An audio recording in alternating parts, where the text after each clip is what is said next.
Red guard, number 65, freshman Ben Wall. Make sure I check sound too. And at right tackle, number 56, a senior, Spencer Lee. Ladies and gentlemen. Testing.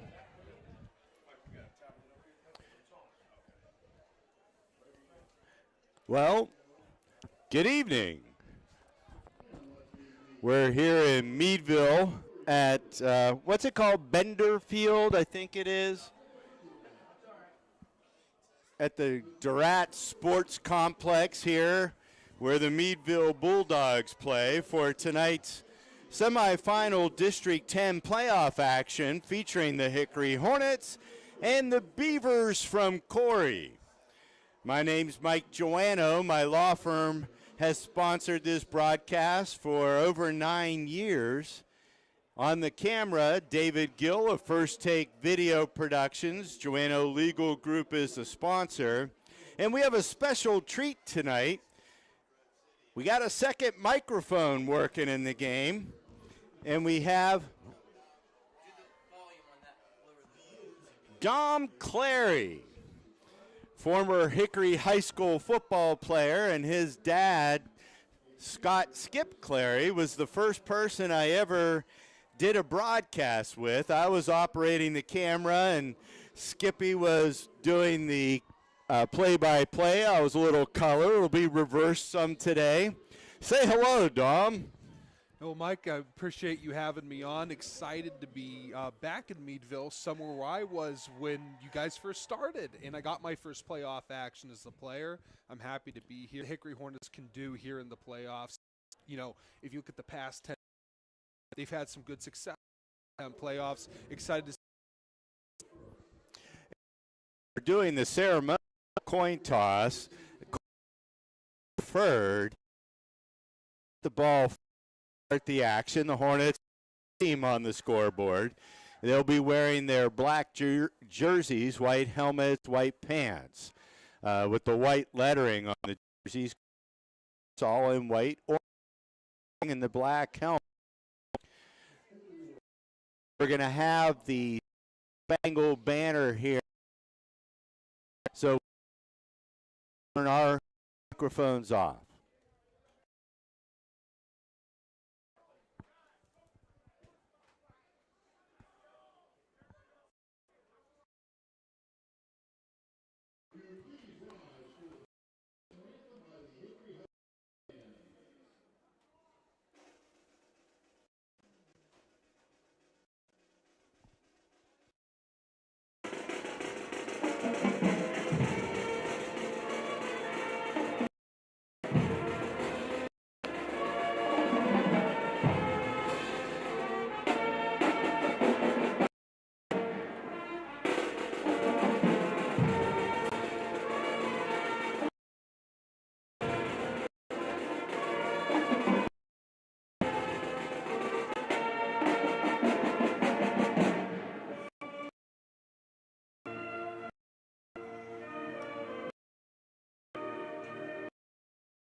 High School marching band leading us out here with the national anthem.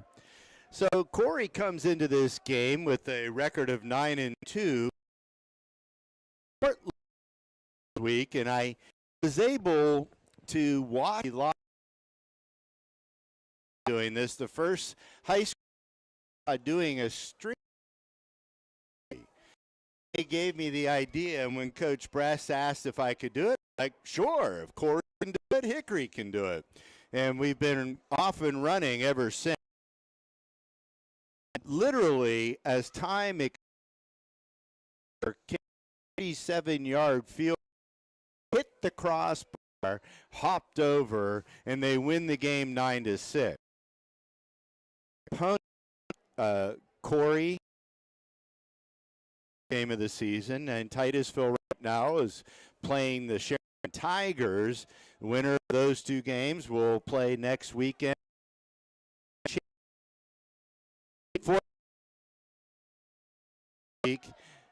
Played a common opponent of Hickory. They played Farrell in week 2. Stormed back. So deep to receive. Jamal Calhoun. Correct, Mike.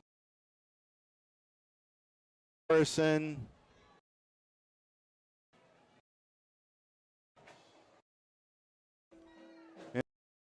Man taking it over on the left side. He's going to be corralled there. Tries to reverse his field and be back. Did we get a number on the tackler, Don? I did not see the number. There were a few Beavers therein on that tackle. I'm getting 10. So the Hornets have for an offensive form. We've package. Come out with the 2-back set. Even more.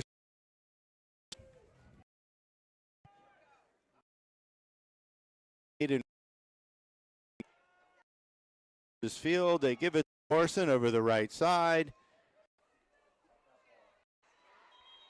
Out to the 37.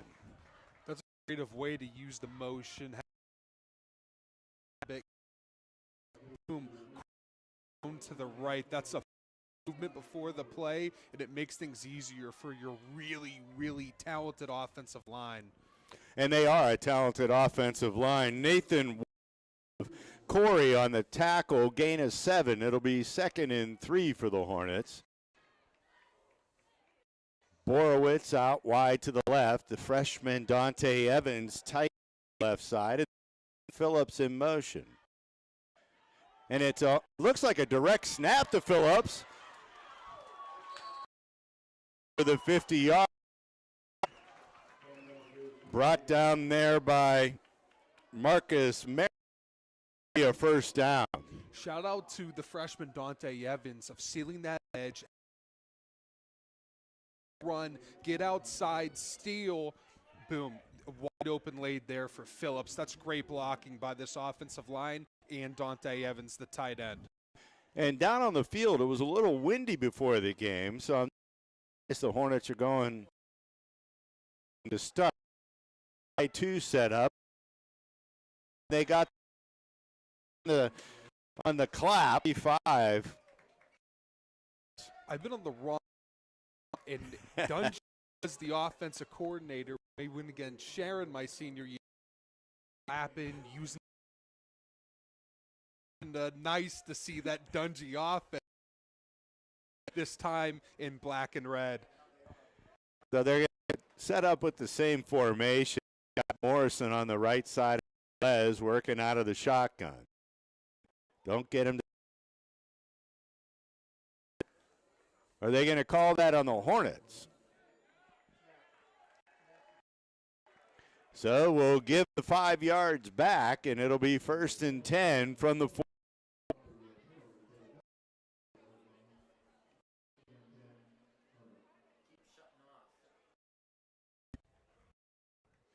So we're having a little technical difficulties with the scoreboard camera. If we have to, we have another camera we can switch to. But maybe without the scoreboard until we can get that done or it happens. 1 receiver out to the right, 2 to the left. Tellez rolls to his right.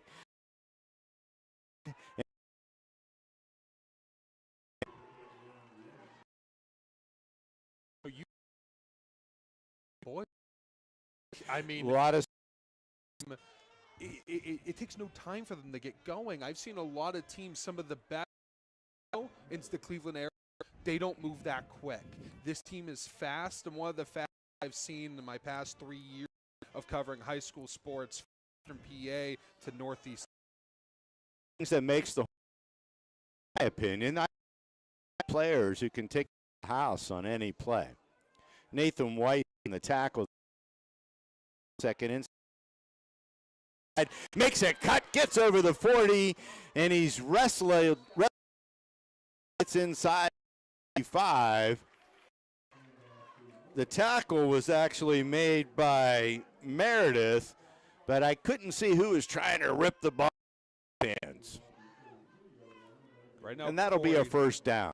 Right now, Corey, they don't know what to expect from them. Run the head. Now, a little different. And spread.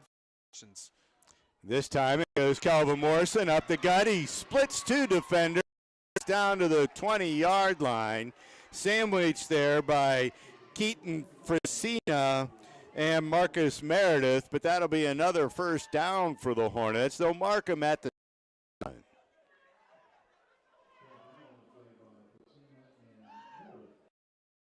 So the Hornets are in game now. Phillips, Morrison, and Tellez have all. I don't know if the one to Evans side with Morrison, and he's tagged down. So you see that fill up 5-2 box. Things were really condensed there. It's on. So Hickory can't get this dynamic run game going. Well, I can see the clog the lanes between the tackle is they're not going to catch him. Met made that left, one to the right, tight end tight to the left, and Morrison is the to Morrison. He flips it out to Phillips. He's open, and he's off one tackle, spins off a second tackle.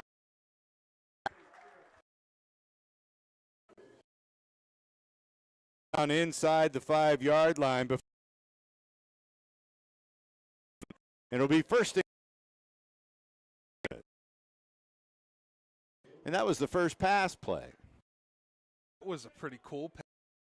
You have to play action way. I mean, it takes an experienced quarterback like Tellez to be able to do that. Straight ahead, Chooks. Touchdown out of the jump formation. With the Hornet touchdown. 6:54 to go. Play the Hornets and open up a 6-point lead. Logan Stanley Hosick is the snapper. Xander Tellez the holder.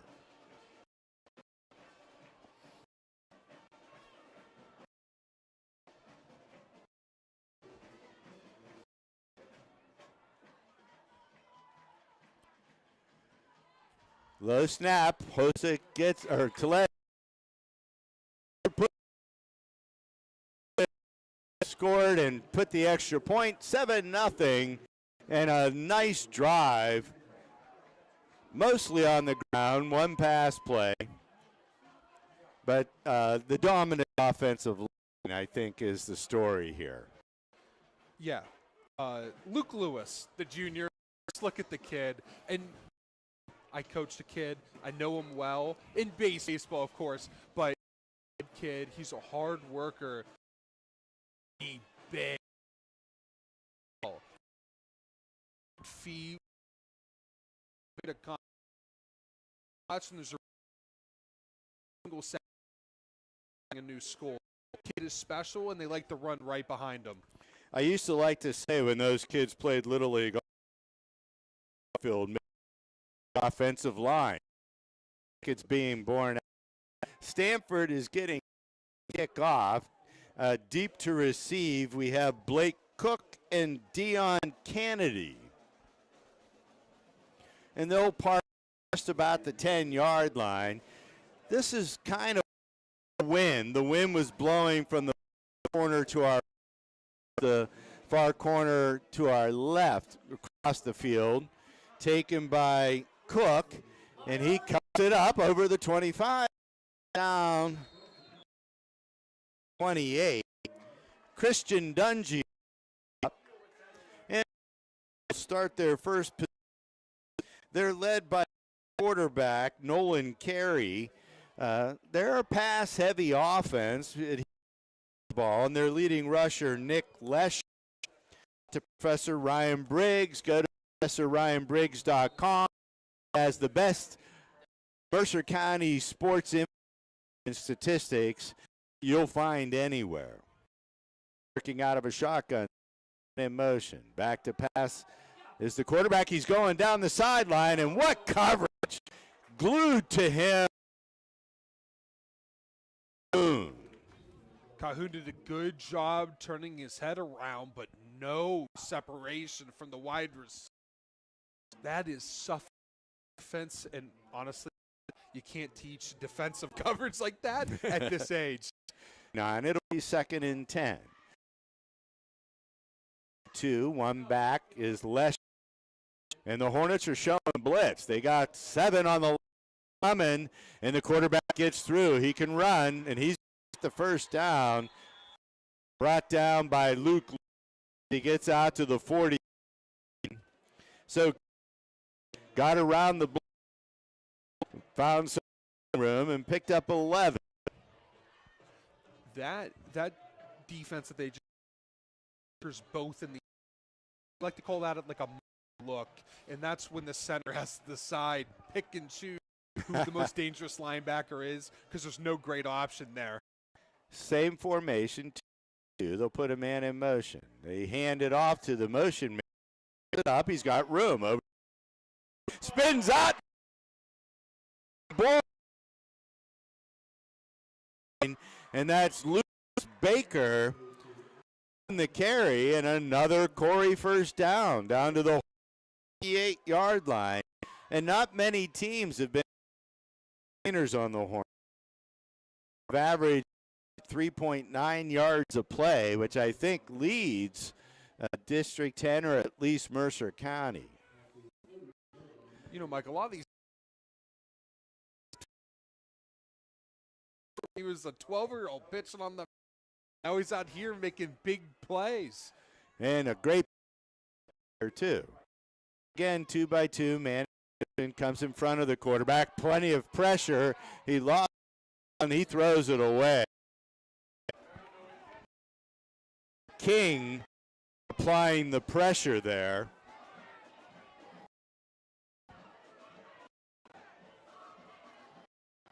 Matthew Myers was also in on that play too. Could have got the sack, held back, and Borowitz and Myers. That was our shortstop when I was coaching. Backer tandem. And Matt Myers leads the team in tackles with 56 coming into the game. 2nd and 10 from the 38. Stack. Kennedy keeps it. He slips one tackle, but he won't get past. Off by Borowitz.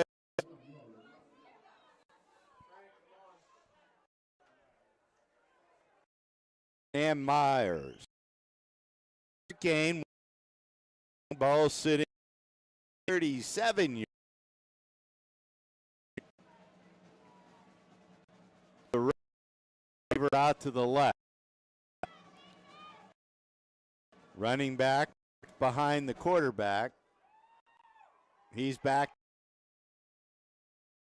Receiver's there. He gets it. He's going for the 10-yard line.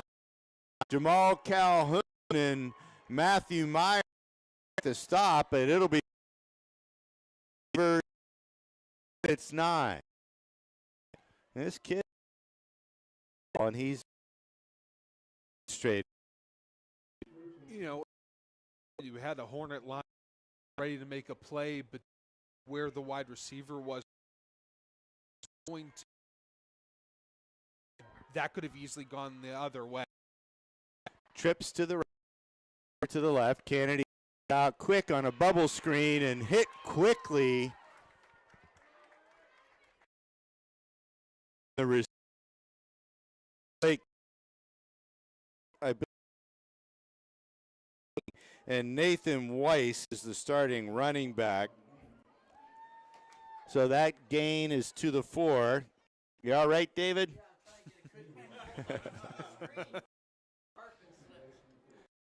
Easiest to see from the coach's box here, and we're bothering them, but it was the best camera angle. Trips out to the left. Borowitz was there.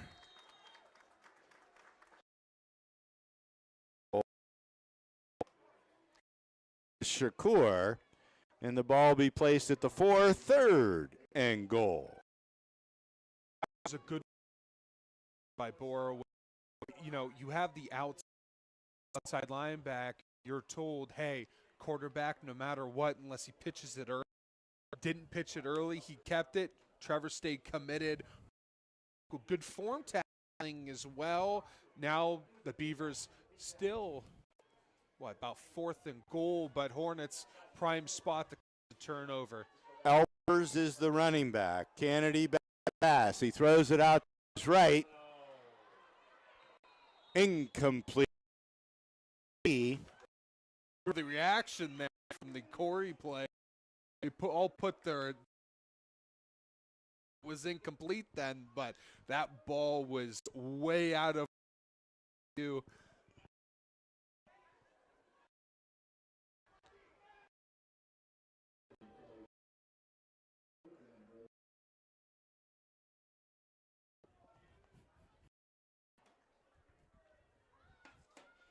And I'm not sure that we're broadcasting on the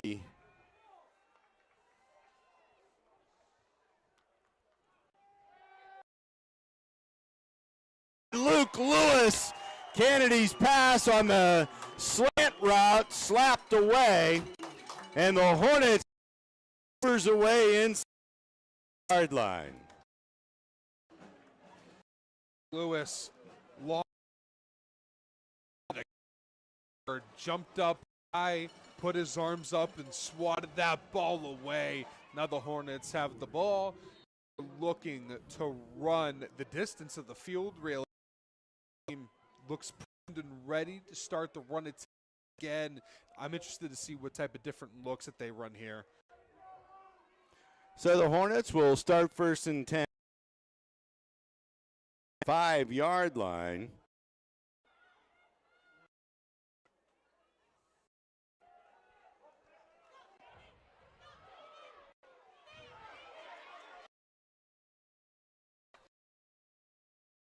The play to see who was Phillips. I think that will count as a pass. In front of him. Like to do that.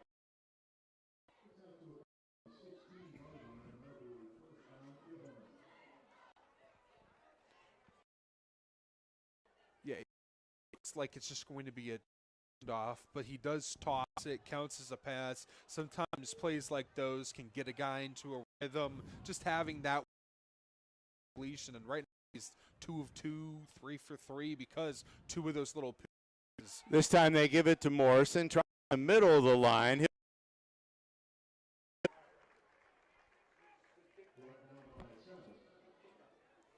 Mason Savitz on the tackle. It'll be a gain of 2, 8.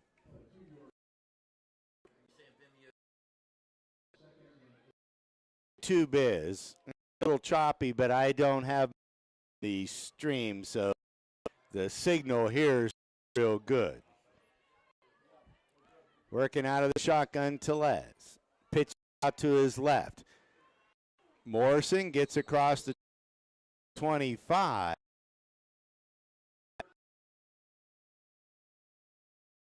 And that's sad again. And that's one. So, Mike, a pitch. I don't know if I'd be interested. I would. It's a fake pitch, turns, throws, and it spreads the defense thin. Tellez is going to keep it himself this time. Spins his way out to the 30.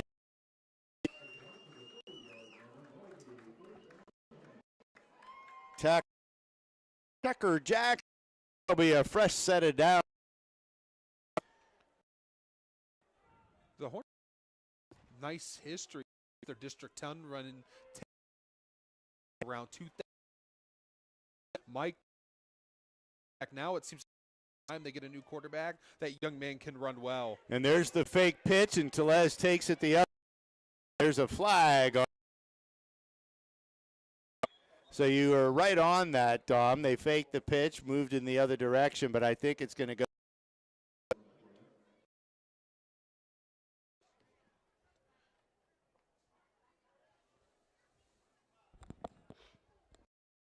George Snyder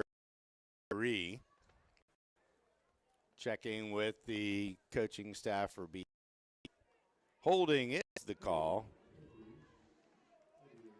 So it'll make first and 20 from the 20. You know, that pitch play had a fake there or went the other. It was on the ground. So many very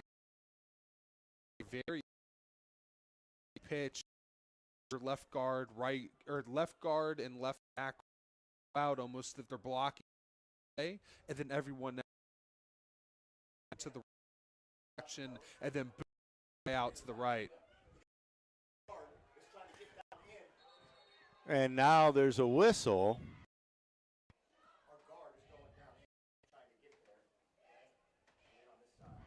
And a conference out at the 22-yard line.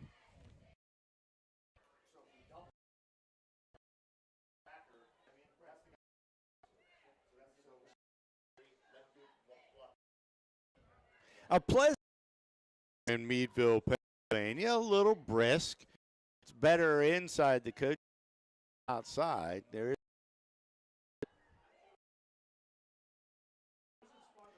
And it's blowing in the direction traveling right now. You go wrong with weather like this. It's nice football weather. If those players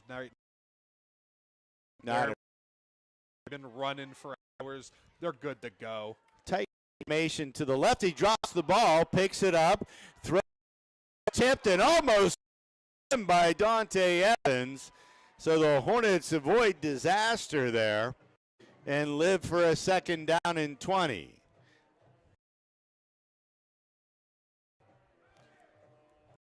It's working. I had to reset.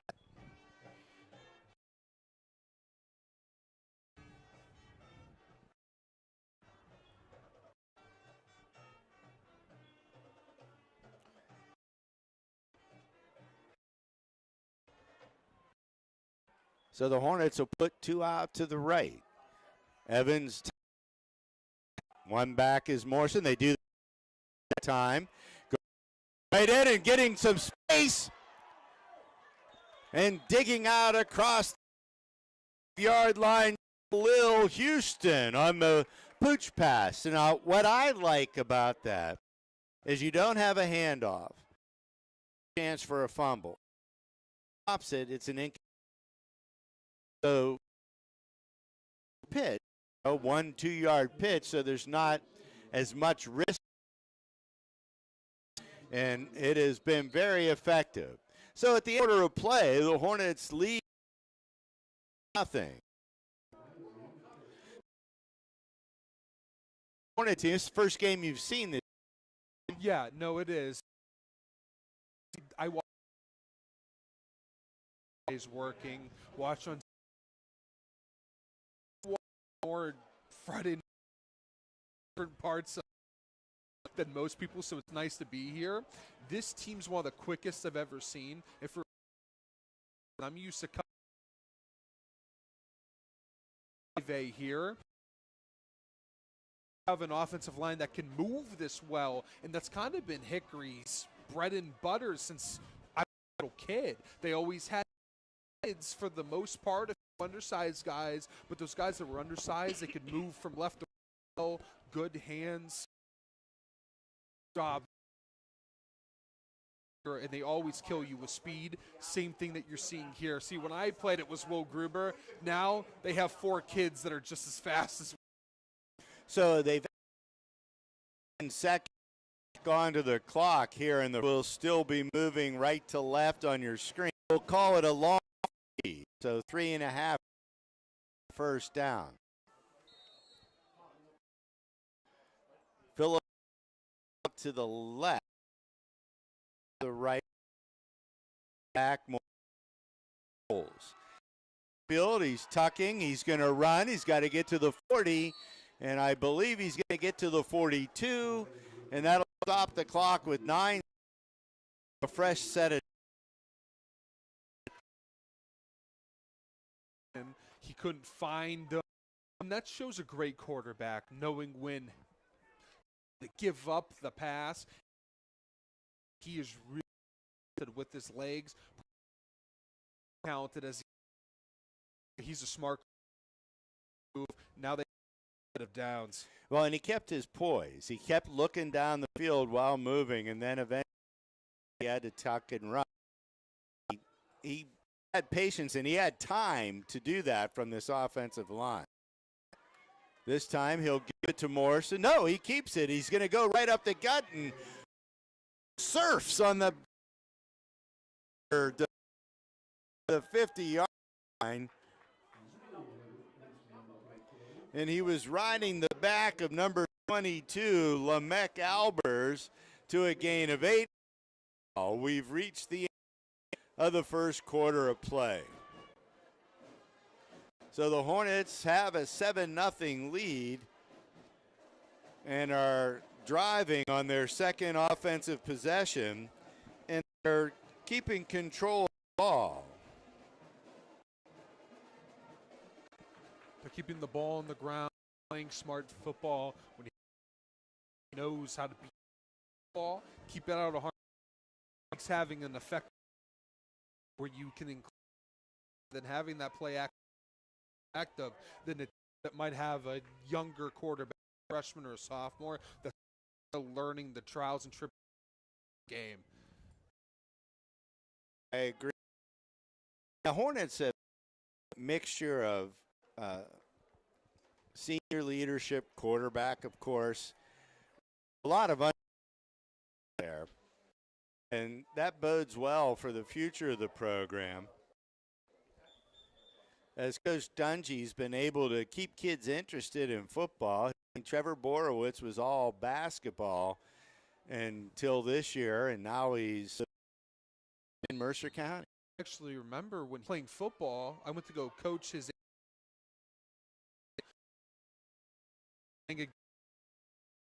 player. Tellez gives it to, nope, he's got a seam right 35 down to the 40 line. They're really sign. You have a guard and a tackle pulling, maybe in a tight end pulling, and that's power there. Backs one lead to the left, the other with a fake to the left, but you have Tellez going in, so you're splitting the defense. They just do a really good job with movement. This time he does give it to Morrison. He tackle, spins off a Zana tackle, and he'll get down inside the 35-yard line. We're going to credit Tyler Aldridge. It's going to be down to the 34 and 2.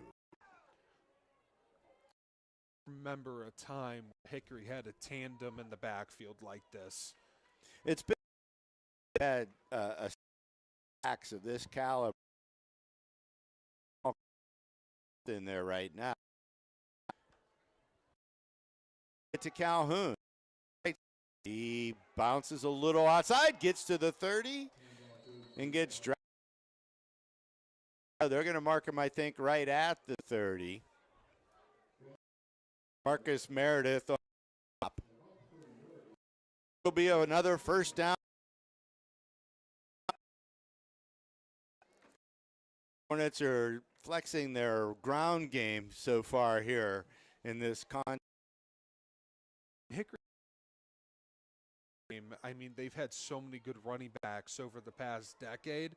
It's just nice to see that tradition continue. The offensive line and on the and Dante Evans. I mean,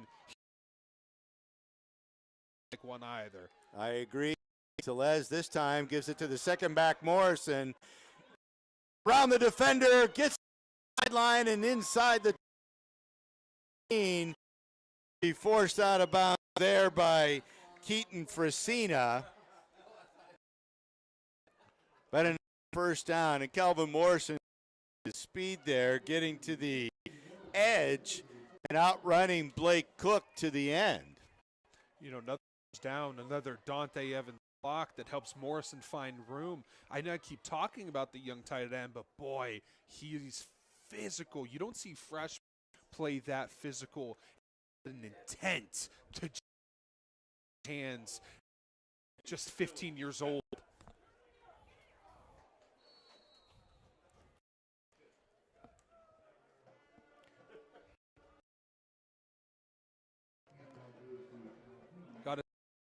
I mean, you mentioned it on how they kind of have so many, like, freshmen, sophomores, juniors all contributing. And we've seen it before on that long run. This same thing. New juniors ways to be effective for Dungy. Well, the Hornets gained 4 on play. I was a little who was all good. Telez out of the power pistol. He's going to flip it back to Morrison, trying the right side, and he gets it bounces off that. He's getting. Is that Houston? That was Morrison. Third and from the 10, first down at the line. You have a good Logan Stanford, and you also have a powerful offensive line. So the Hornets have a lot of options here. They can pass, they can run, go for it on fourth. Let's see what Coach Dungy comes up with. And he's creative. He finds ways to get his guys out in space, and it's a pick up here. And he's about it this time. I'm out by the Hornets, and I see Matt back on this play. Well, H-back, I think. They call flex tight end. But I've seen the person in that remarkably about Dante Evans doing a lot of blocking. He's also been involved in the passing game.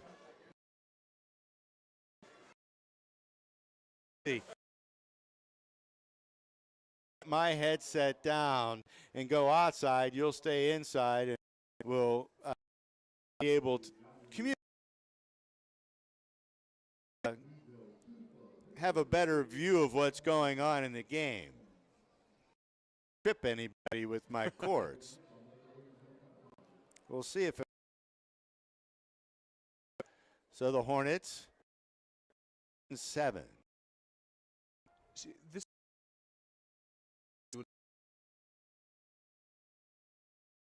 dirt, you can out of this if you please. This time Telez is back. Oh, he's got the screen pass. Touchdown.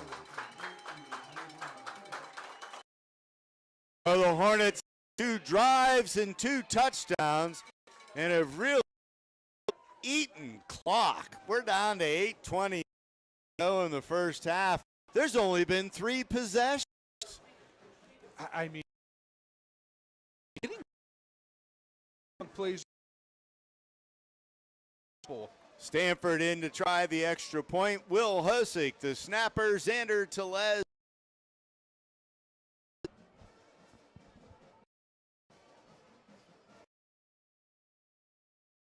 Kick is up, and the kick is good. They tack on the extra point and now lead 14-0 over the Corey Beavers. I'm an offensive line guy, so you know I always got to point out the offensive line. Spencer Lee, he said, I mean, not as dynamic as that was. You had the full back out to the left, the fake to the left. It was a run play, but not going downfield. Telez turns, throws the play, but no. Spencer Lee's right, throws him out. Phillips to flip that ball out to. Certainly a little easier, and he got rid of that ball quick. And gave Phillips a chance some damage. Game. Corey on this kickoff, 3. So it's Blake Cook and quarterback. No, that's the Kennedy is not the quarterback. Oh, and they do a little step for 30. Gavin followed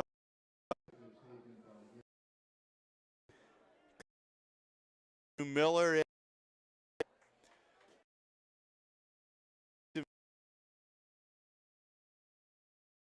Looks like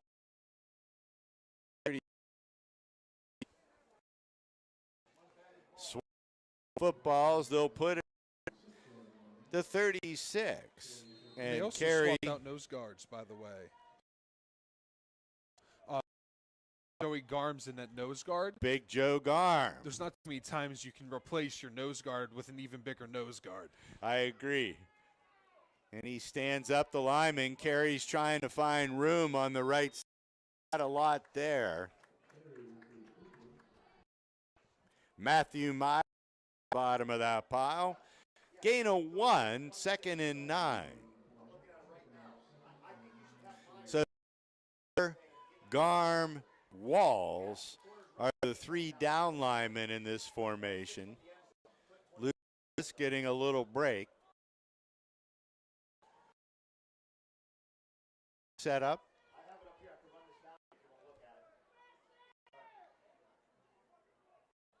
Running back goes in motion. They're back to the left or to the right, and dancing through some tackles is the receiver. And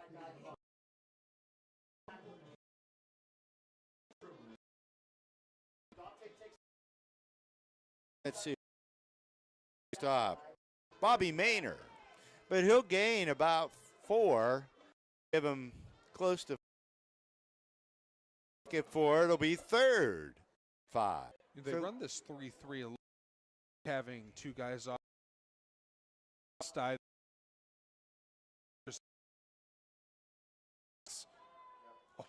They'll bring a man in motion, and there's a flag. They threw it on the offense. That's probably a false start. I mean, understandably so. You see Luke Lewis spinning on the ground. Do you have the mug look coming into play? You can't make the offense jump.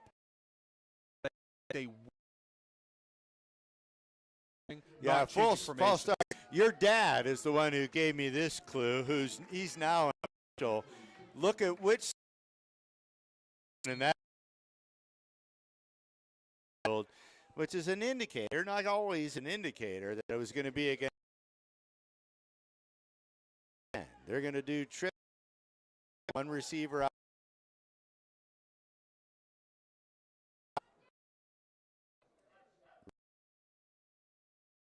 And it looks like another false start.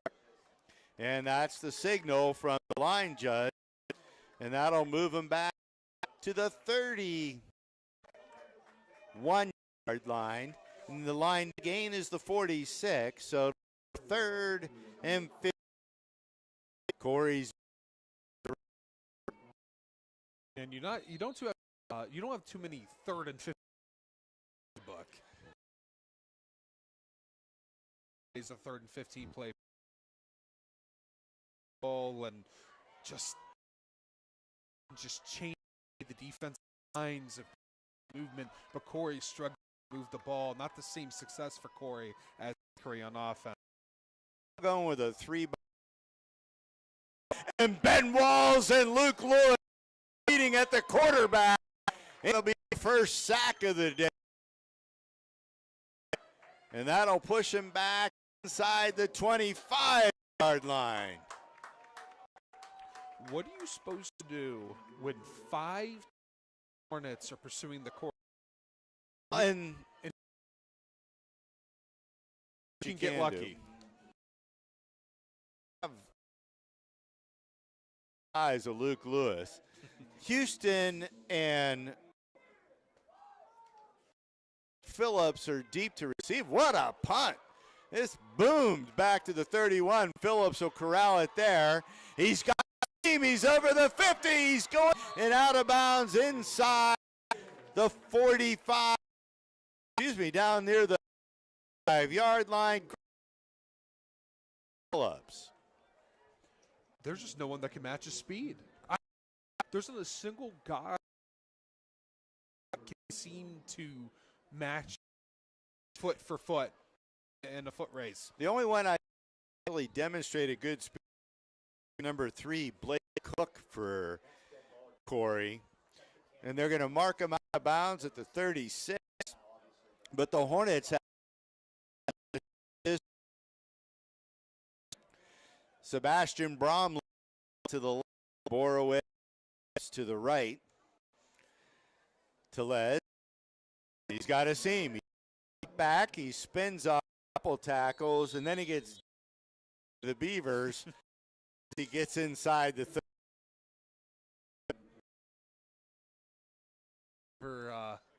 Clever phrase you just came up with there. I'm just 7, second and mark him down.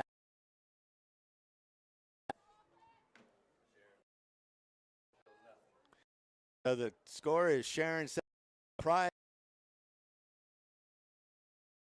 17. Handle at home. Les right up the gut. Luke Lewis clearing space, and he'll fight his way down to the 22-yard line. Down and move the chains. One that you can tell an effective offensive line and how efficient they're playing is where in with eyes. So guys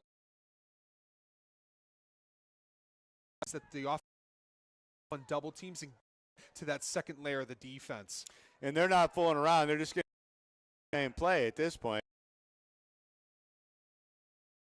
His way in the 20-yard line down.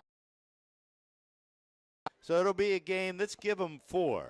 2nd and 6.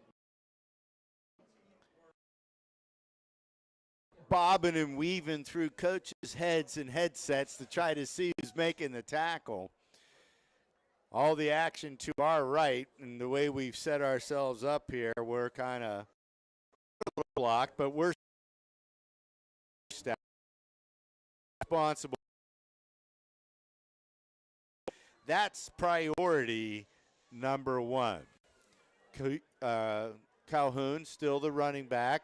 Les keeps it. He's got us clear sailing down inside the 5.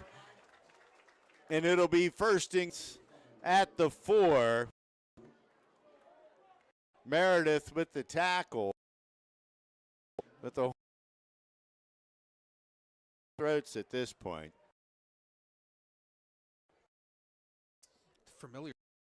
Hickory, really. I don't know how often they play anymore, but we used to be in our region when I played my sophomore and junior year. So they always had out front, right? They were never the quickest, but they were physical and determined to get the backfield. But Hickory's run game, I mean, it's tiring. They're just struggling to keep up. Timeout, Hornets. The play clock was getting near 0. Really, Corey in the past has had some size on the offensive line. Before on the camera set up, and I get a glimpse of what we're looking at. It looked like a varsity team getting varsity if you look at the size of the players. Now, I won't deny on their first series of downs and had a little success on that second. Launch started getting in the way. Now, I don't believe they can stop the Hornet offense. I don't think too many can. It was a very talented Hickory football team. And hold on in this game. It delicious District 10 championship game, the Tigers. I do want to talk about that with you out here. We will.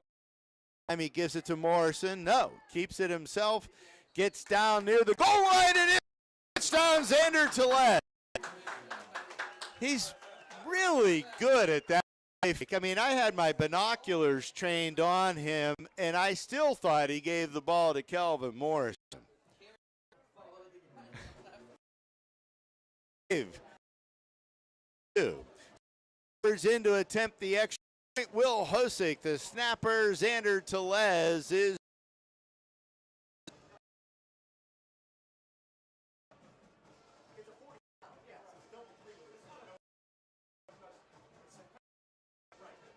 good snap, holds down, kick is up, and the kick is good.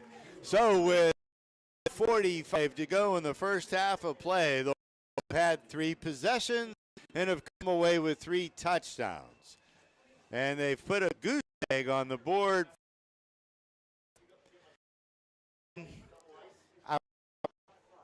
not shocked that I think the Hornets, I don't want to ish, but I think it's taken them going to take them a little defensively to get into the flow. Hornets have been on in a row. Which historically didn't, which I geez again wants to play 10 games. And you had the slippery last week.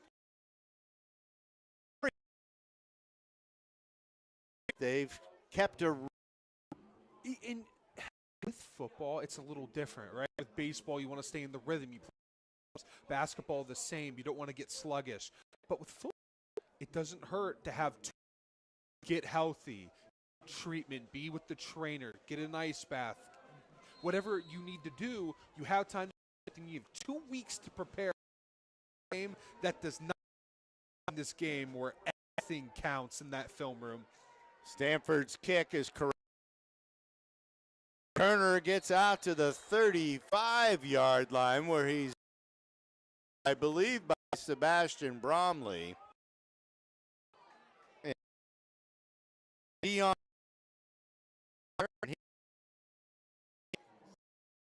Bobby Maynor on the stop. When I put him, I had him out of focus. So it was 6, not 4, that made the tackle. So they'll get 30, 237. Trips, 1 to the right, 1 back, quarterback. Carries back to pass. He's looking to his left. He's got a receiver. Xander Tillett looking to do the body slam. Didn't. And the receiver a little. Mason's no flags. But an 11-yard gain, and that'll be a first down. I got to say, this quarterback, the senior quarterback, Nolan Carey, he's a solid ball. It's got some zip on it. They hand it off this time. Running back is going down. Matthew Mears, Trevor Borowitz, and Ja'Kai King ride him down near the line of scrimmage. I thought they might give him a yard. You know, this Corey team is the team that I played a few good options, and just like this Hickory team is doing currently, shutting down that pass attack for the most part. Oh, tipped in the air by J. Evans. He left mitt up there. Away. He's a true freshman. I can't get over that. And I know, anybody who knows me knows I'm a big fan. Nice to see a Hickory Hornet get a write-up in the Panther Lair at one of the camps, and Dante Evans is on the Panthers' radar, and I'm sure other teams as well. Long history of really talented pass rushers as well. We're both Panther. The blue and gold. Trips to the right. One receiver. He's looking to his right. He just lobs it up in the air. Phillips has got it, and he'll haul it in at the 34-yard line. And Phillips were both there. Phillips pointed it and will get his interception. He made a mark last year, 3 interceptions, double in the lone. Phillips as a 35. The Hornets can score again at 36. One time. Don't sleep on this Hornet football team. They have quick strike potential. Houston, Phillips, Borowitz, and Bromley out wide to the left. Telez is rolling to his right. He flips it outside to Houston, and he'll get out of bounds at the 44. You have to be done nothing but gotten. Now they look alive for the Hornets to really dynamic. They know this route tree back of the. As you got for those cornerbacks, and you ground right. Out. Hey, you got time and get 8 up, but then he's got a hole. Bounce it outside. He gets across the 50, cuts it back at the 40. Touchdown!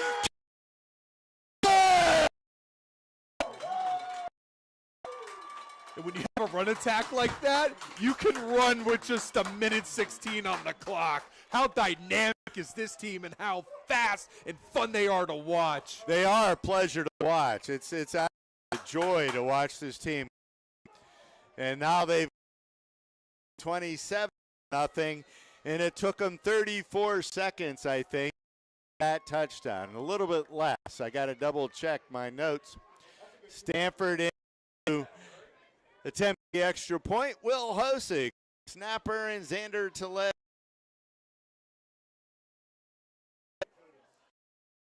Holds down. Good. So the Hornets now 4 possessions, 4 touchdowns. And the Beavers have not had a first down, I don't think, on their last. Oh, they had 1 first down on their second possession.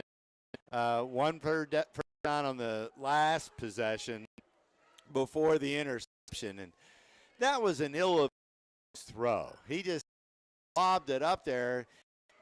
You know, maybe against play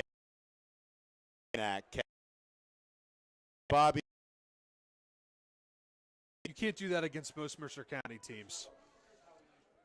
Yeah, that was a danger. You know,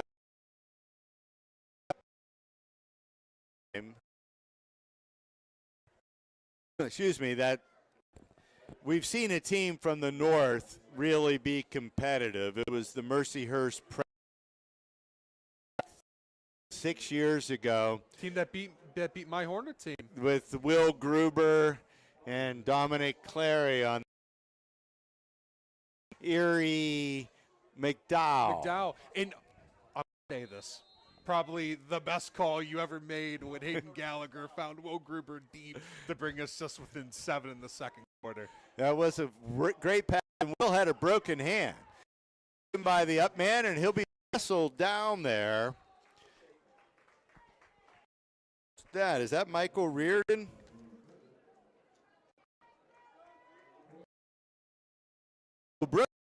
On the tackle. So break. No, 29-yard line. Corey still on 10 and 3 timeouts. So, and they can. It's a game. You're not going to roll over and play dead. I'm assuming they're come out and try to score in this last minute in 10 seconds. The problem is if you give it back to the Hornets, it's time for them to score. Roll. Throws it up, and there's Phillips. Oh, he read that. He was looking for 6. Carey's pass kind of floated a little, and Jaden Phillips was on that like. He did a good job. Size, had awareness where the wide receiver was, just beautifully. Couldn't bring it down. Is it me or is it Corey's become a little shell shock? The onslaught of the Hornets is starting to wear on that. And of course, they came in here expecting to compete. You're down 28-0. You're going to be a little shell shocked. That's the nature of the game. They got a trip stack formation to the left. He's throwing it left. He throws it out. Bobby Mader had a beat on. He would have had to have dived for it, but incomplete. 58 seconds. Mike, I'm sure you would have. Now, if he breaks on that, he can give 2, 3, 4. Yeah, that was very, very difficult interception, and you come away with an incomplete. You force that. Houston, maybe Morrison going back to return it. That's another touchdown opportunity. Trips to the right. Pass out to the right. He airmails the receiver. Myers was there in cover. In seconds. So they've run 3 plays and only used 16 seconds. Now have a little under a minute and a timeout. They could score again, and that would put us on a continuous clock for the second.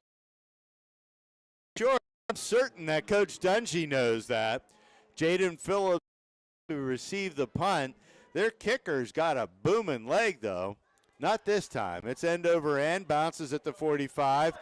Phillips lets it go, and it goes out of bounds at the 21.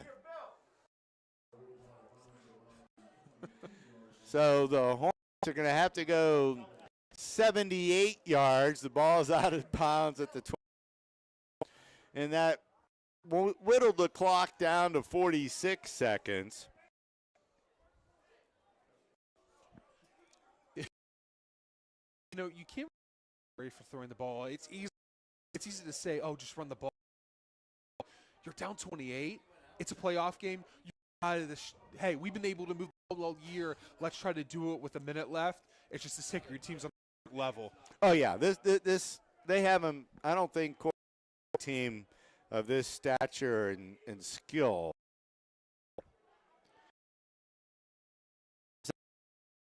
And Phillips left, come back. Tellez was left, gets it out to Bromley, juggles and can't haul it in at the 25.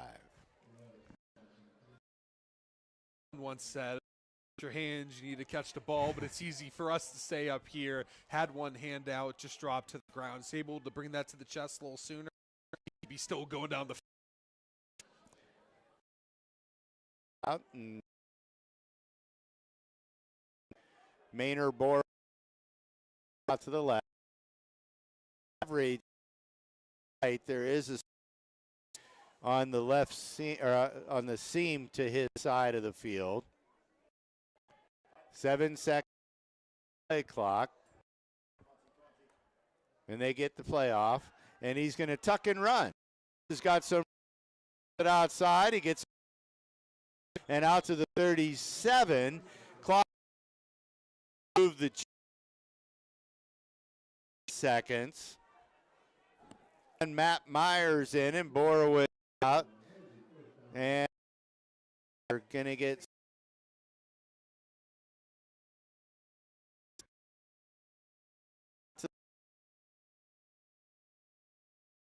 they must clock. Tellez is going to distance. Oh, but makes up distance, and that was Eaton Fresina. Ball hung terribly unexpected, but they had 3 steps on him. Almost let's maybe the spiral a little bit, but they're here. Well, 2nd and 10, 24 seconds to go in the half. Tellez back to pass. He runs back to the side. Now he dumps it up. Borowitz pulls it in inside Beaver territory at the 41-yard line. Great directed Trevor. A strike right in his hands. This is too a smart play. I think you need 20 yards to consider trying a field goal. 14 seconds, you can put a quick for 4. Phillips again, they're giving the right here. Rolling to the right. Tellez finds Phillips, and he's going to catch it and pull it in, it looks like, near the 31, 32-yard line. They could probably sneak a play here if they please. Well, they're down to 7 seconds. And they're at they try a play. That took 7 seconds. They're going to go for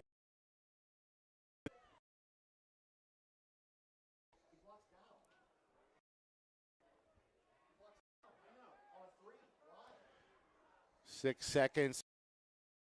Tellez has got pressure coming up the gut. Over the middle, complete. Oh, intercepted. It popped out of the receiver's hands, and Corey's taking it back inside 40, gets down to 40 and knocked out of bounds. And the half ends on near disaster. Was that Luke Lewis who chased down the receiver? His head off. There's a yep. at the 39-yard line, and Xander Tellez is off. And a lot by the Corey faithful. The question is would that be a post-possession foul? And if it is, it'll be the end of the first half.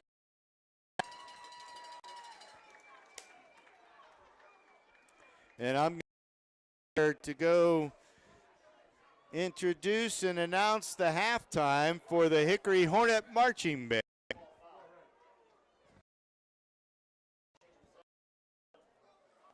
Then that was still in fourth. So Hickory, that'll be the score. Corey to bring you the half after the halftime show, and hope you enjoy. I don't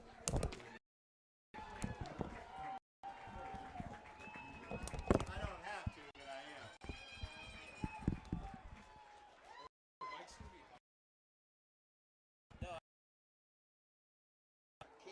Camera, because we're gonna hear the band. We're gonna skip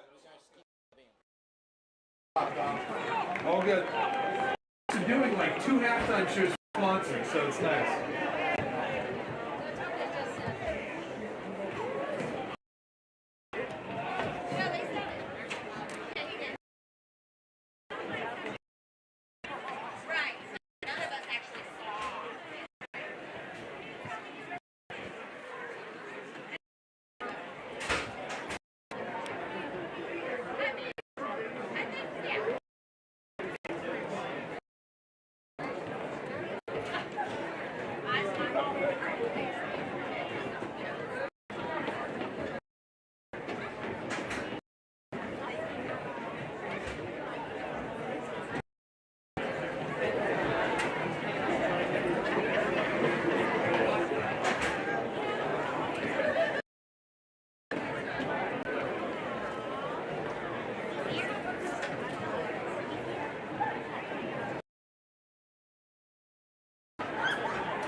here to introduce you to the Pride of Hermitage. Under the field direction of drum makers Ms. Sierra Hackwood and Sophia Emery. Student assistant directors Ada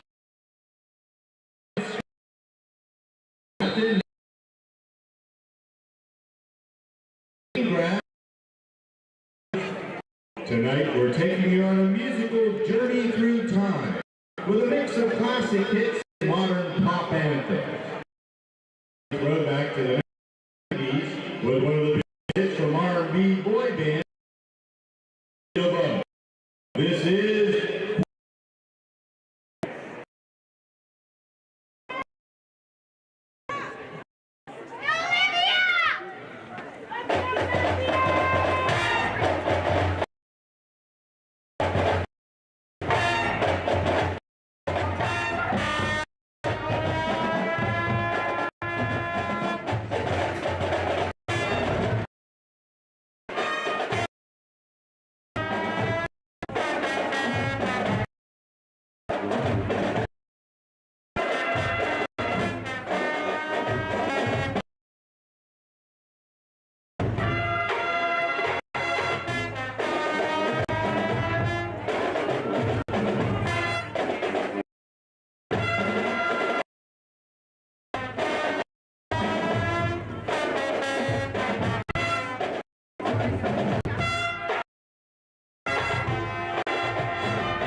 Tonight we feature our dance line to a more recent energy hit by Ariana Grande and Nicki Minaj.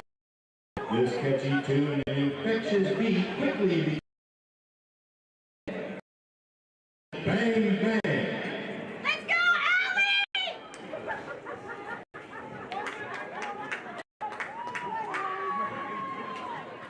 Let me know how much trouble you're in.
We close tonight's classic from one of the iconic pop stars of all time. This dance pop hit from Madonna was one of her biggest hits from 2008. Is 4 minutes.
Hornet marching.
They don't have a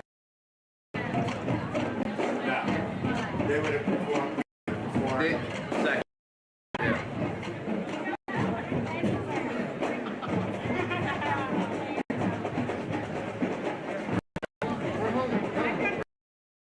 Team goes. Pre-game and halftime. No, visitors get out. Oh, visitors. So, we share. That'll be it.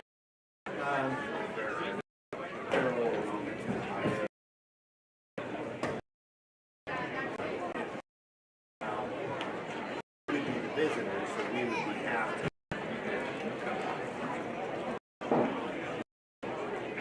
That's next weekend. Not you got my note on the 3rd. I got that parade. So if we do play over this Friday night.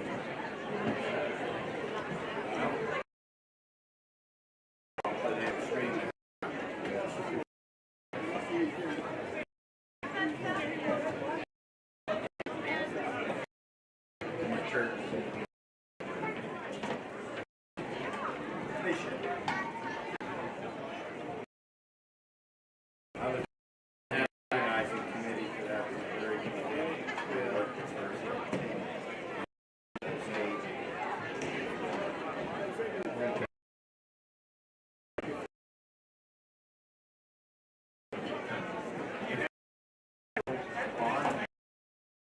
Yeah. I found in the power issues we had probably reset. So it had the shuttle ring.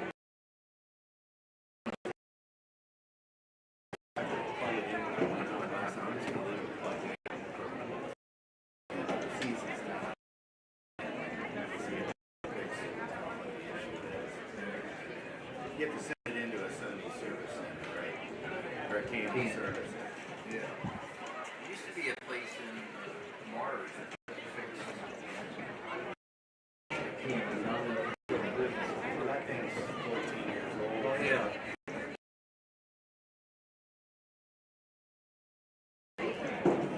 For Canon to look at it, it'll probably be $300 just for them just to look at it. And it tells you it's better. New camera for $600. Yeah, I paid close to $2,000. I don't have much use for it anymore. I pay for my kids all the time. Yeah.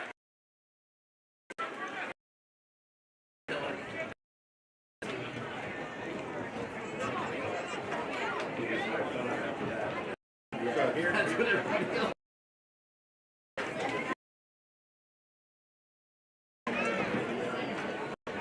priced up. The 96.7.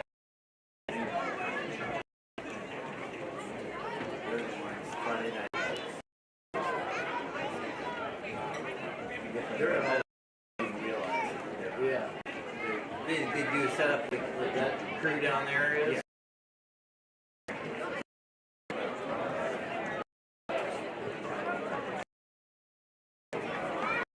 Yeah. Really? So he's talking, he's radio. Internet. Yeah.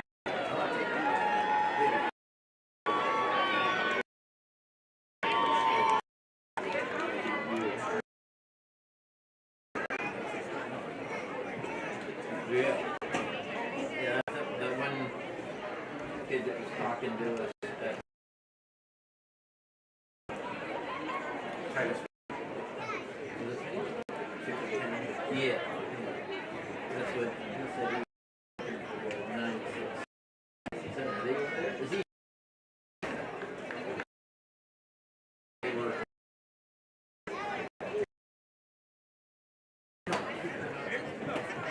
Yeah, that's what he said. This is good rhythm here.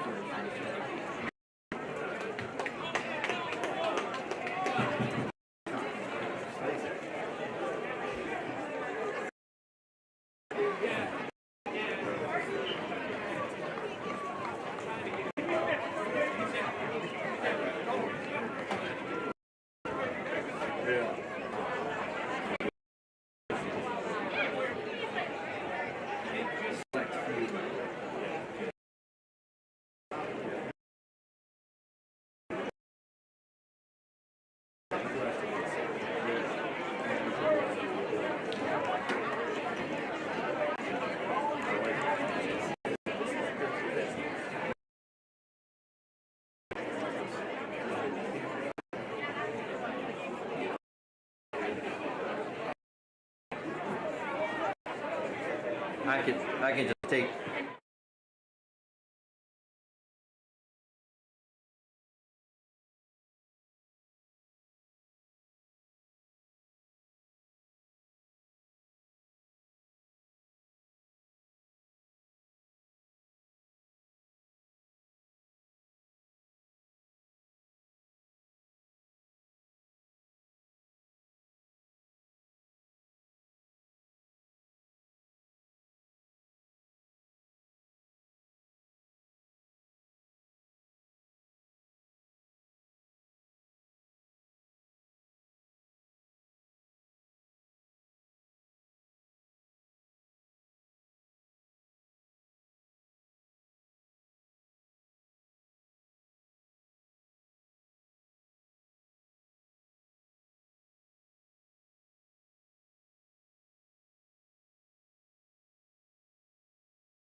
Testing. In Meadville, the Hornets lead the Corey Beavers 8-0 as we head into the second half of play. Kind of important here for the Hornets to be on this. The Hornets are kicking. Put a and 35 number and shrink the game. So it's deep to receive.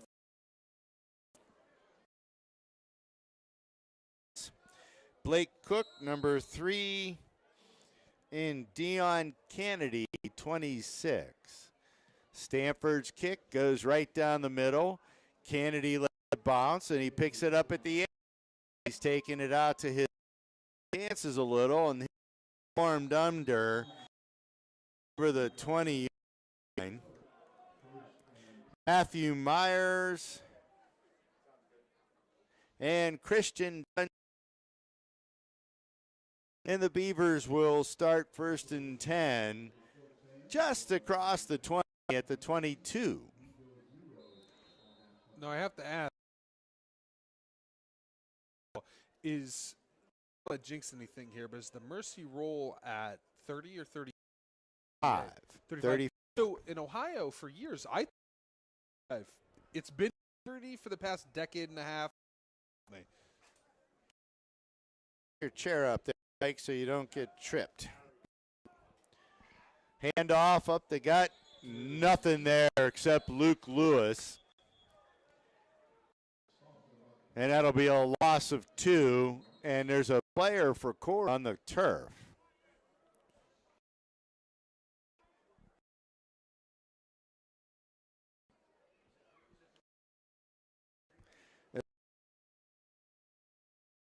Keaton Cena possible on his back.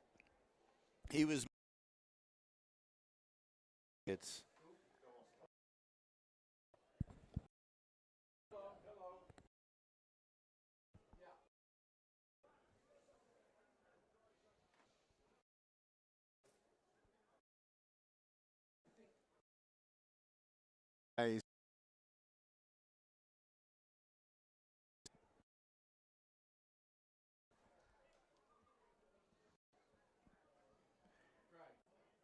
And Derek Hornet trainer going assistance.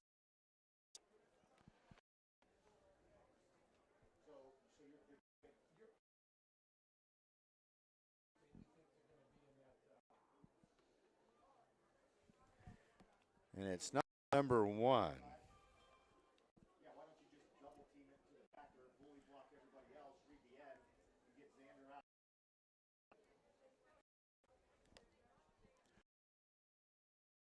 A knee as they tend to injured Beaver.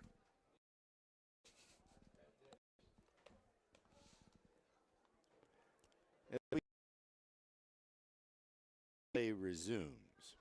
And this is where we're at a little lost. I can't cut to a commercial here. We are the commercial. My name is Mike. I'm joined today by Dom Clary. And we do. David has set us up well with the Joanna Legal Group ad. I have to say I'm very appreciative of David and using his skills. I've been underutilizing him all this time. But what great camera work he does. I saw some people posting they were having some choppy video. We're doing the best we can. Internet. So we're using my Wi-Fi, and it's lit up like a flashing Christmas tree. You really want it to be solid because that means you have a solid. So hopefully anybody watching has had the ability to see what we're doing. David Gill of First Take Video Productions is our cameraman and general wizard of all things video. And enjoyed bringing you the.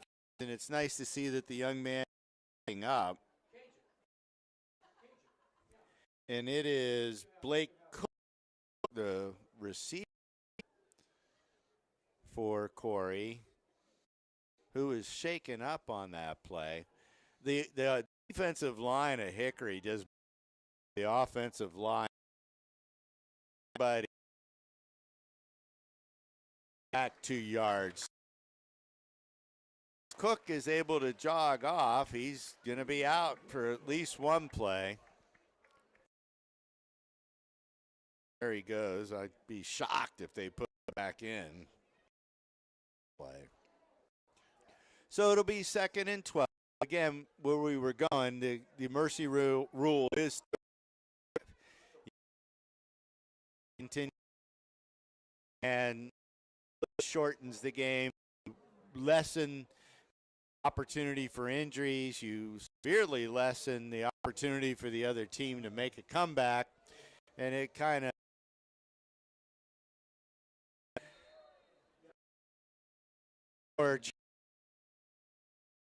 rested. It also gives kids an opportunity in a playoff game that not get that otherwise.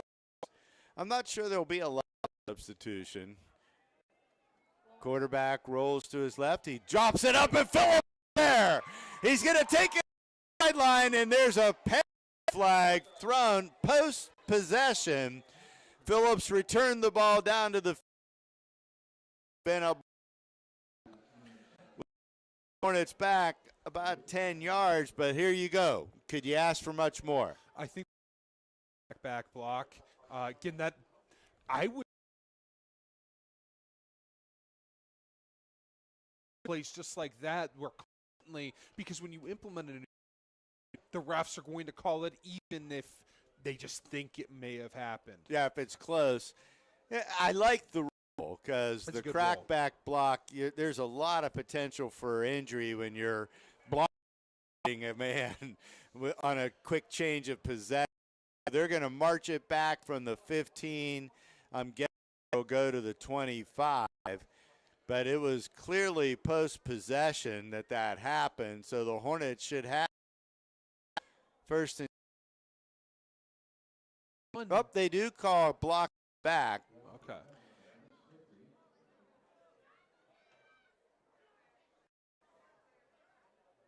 Field with a chance here on their first possession. 5 number. And Borowitz out to the right. Morrison is the running back. Dante Evans is the up back, working out of the power pistol. And takes it himself in the gut. He's riding a wave of Hornet blockers down to around the 16-yard line.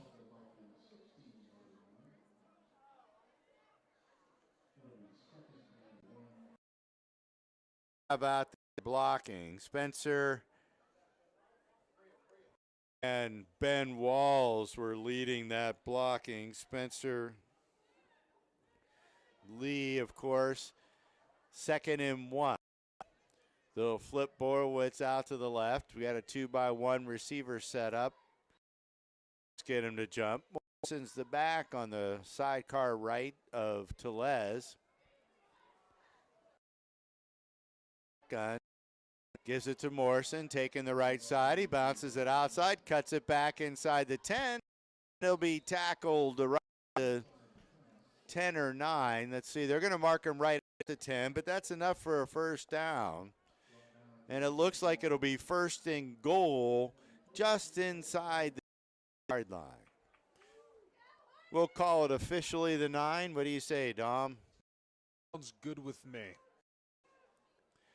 So the Hornets here looking to put a point on this game. First possession of the 3rd quarter. After the Jaden Phillips reception. Bromley and Borough to the right. Morris in the back.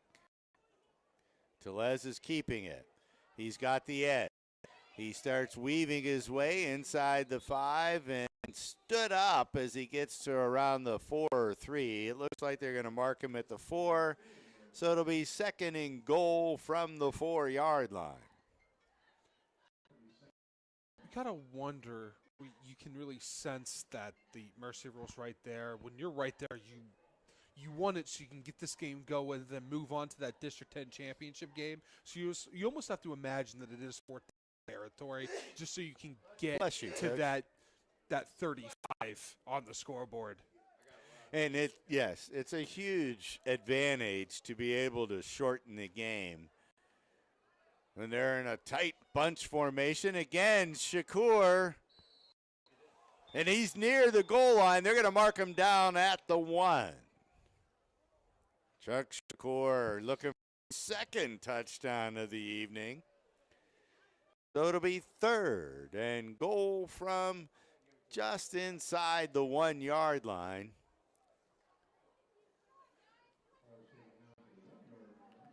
Tellez under center. He's just going to fall Lewis into the end zone, and the Hornets have pushed the lead to 34-0, and now you have a big edge. Stanford coming in.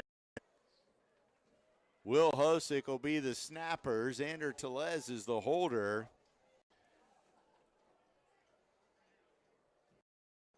And the Hornets looking to get this lead up to the 35 number.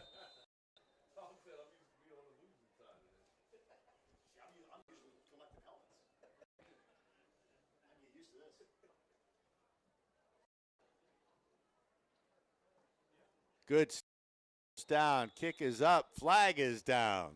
The extra point was good, but they're going to false snapper, and Xander Tellez.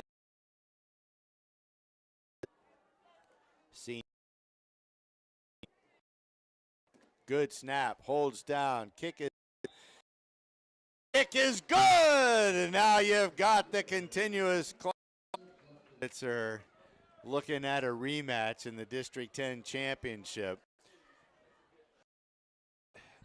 Again, Hickory lost earlier in the year to Sharon, correct? So I'm going to go back 8 years, or actually 9 years. Amazing, my Mike. Go back 9 years. The Hickory Hornets failed to beat Sharon at Sharon, and then they dominate them in the District 10 game. It was in Wilmington. Game in Wilmington, yeah. Next year, we beat them twice, once at home on TV, and then we ended up beating them in the District 10 championship game in dominating fashion. And I'll tell you what, I was starting on both those games. I enjoyed them a lot. So anytime you're wearing the black of Sharon or the red and black of Hickory, you want to face your rival twice because it means that much more. Andrew Tomko years, if memory serves me. That's correct. Stanford set to kick. He'll kick it deep. It's heading to where the returner picks it up at the 10. Oh, and blasted. Calvin Morrison laid some just around the 8. No, they're going to give him the 20. And Beavers will have 1st and 10. Why is the clock's not stopped? It is rolling. We have the continuous clock. 8:34 to go in the 3rd quarter of play. Hickory 35, Corey 0. By the way, because Shakur at that fullback spot getting the ball, someone else did that 10 years ago in Aikens, who was a dominant offensive and defensive line. I coached Austin. They do a pitch, and they got some room to run. Nice cut back, and he'll be corralled as he gets to the 25-yard line. And a late flag comes in away from the play.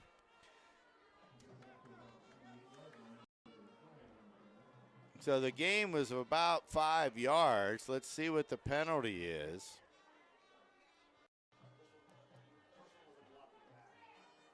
It was down near Xander Tellez, and him and I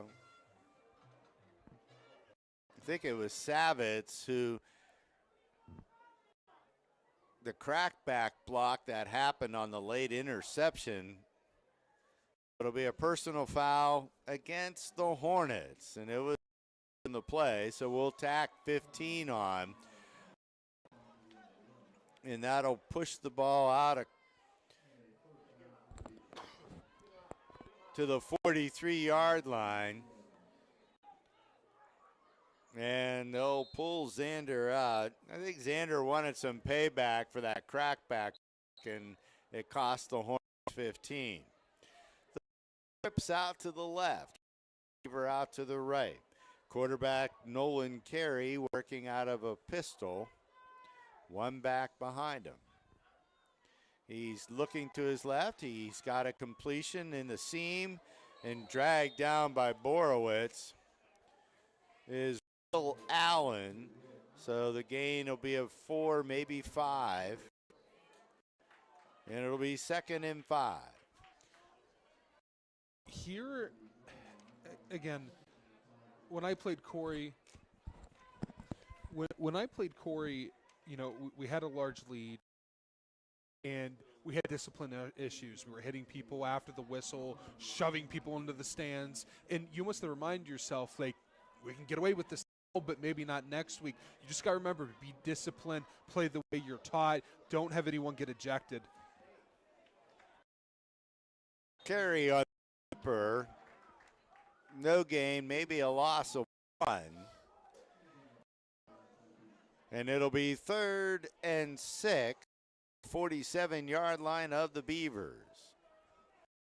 And they have a good formula of success on defense, forcing 3rd and long. Again, you have a quarterback that likes to throw, but when you can have it as a 3rd and 7, things easier for your defensive backs, and it makes the pursuit of the quarterback better for your.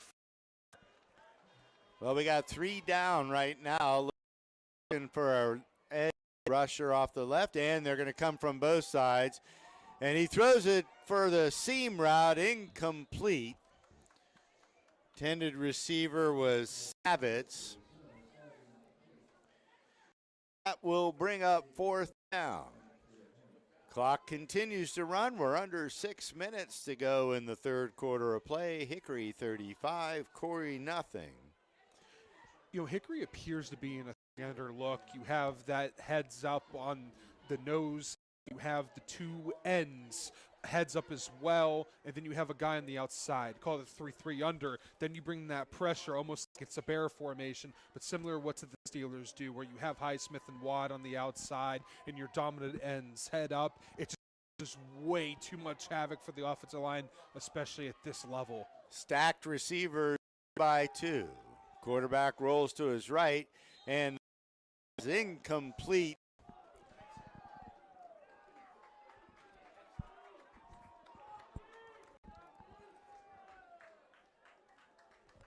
The intended target was Connor Sterling, and the ball will turn over on downs with the Hornets taking over at the Beaver 47-yard line.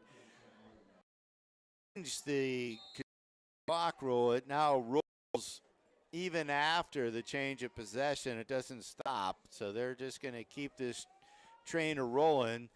Starters are mostly still in there. Maynor in at receiver now. Morrison is the back. Tellez the quarterback. 2-by-2 set up with the receivers. Give it to Morrison right up the gut. Breaks a tackle, bounces it outside, makes a move at the 40. Across the. And he gets planted there by Connor Sterling. A 1st down. They'll mark it at the 33-yard line. One of the rare times that we've seen them run the ball without Evans back there or Myers back there as well. Run with Borowitz, in that tight back spot. Now they're removing the tight end completely, and they're just running. Spreading them out. And they're just going to pound the ball. Morrison can't break free that time.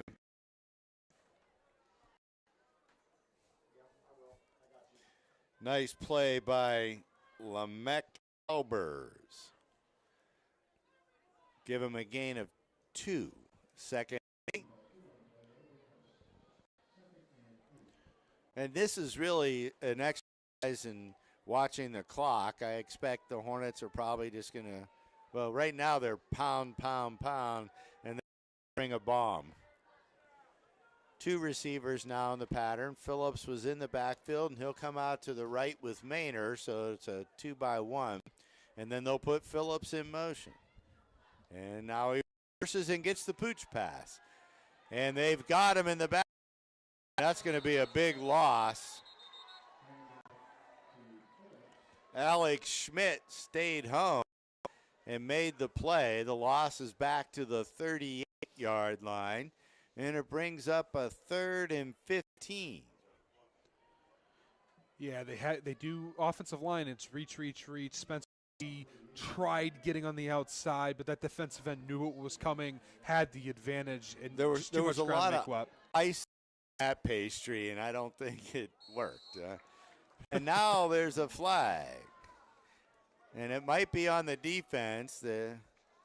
Looks like they're going to march him 5 yards towards the goal line, and it'll bring up 3rd and 10.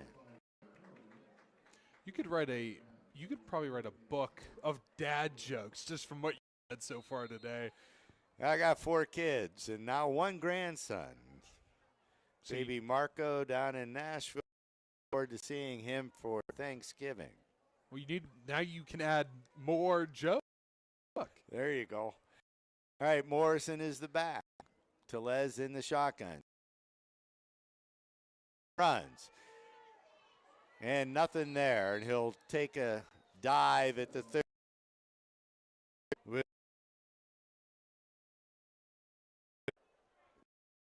See a punt. So big Luke Lewis might get a chance to unhinge that beefy leg. Let's see what kind of a punt he gets off. I mean, he's an athlete.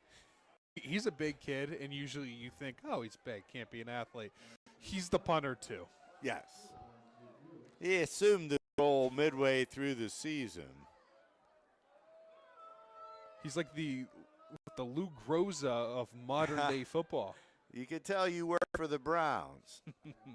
Deep to receive is Will Allen. He's parked at his 5. And flag for delay of game.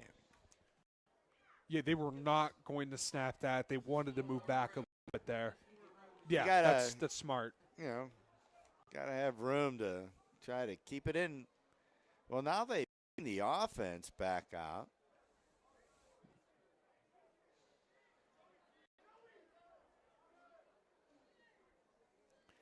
Big Joe Garm trot out onto the field. And he'll take a position on the offensive line. The penalty moves it back to the 42. Line to gain is the 24. 4th and 8. They're going to go for it.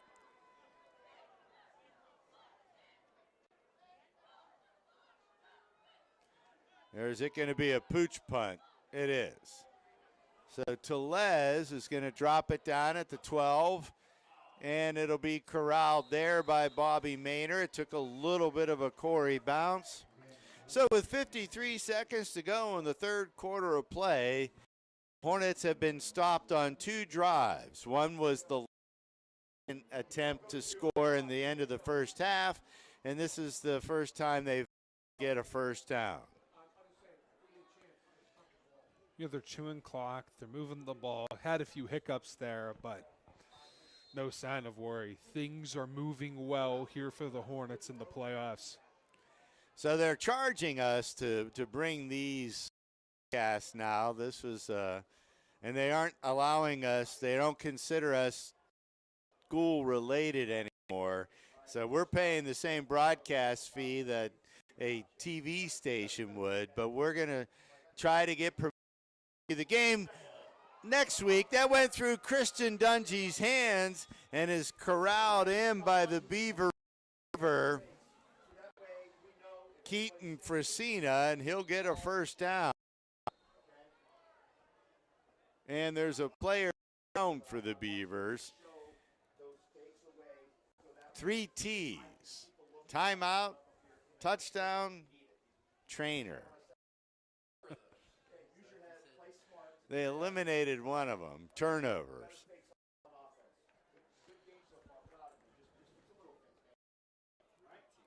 Lynn Saturnow.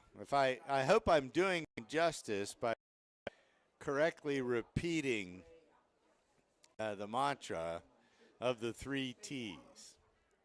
So, but that stops the clock with 8 seconds to go in the third. Did they call a timeout? No, there's 3. Team. So they'll bring them out. They'll start the. I don't even know if they'll get a playoff.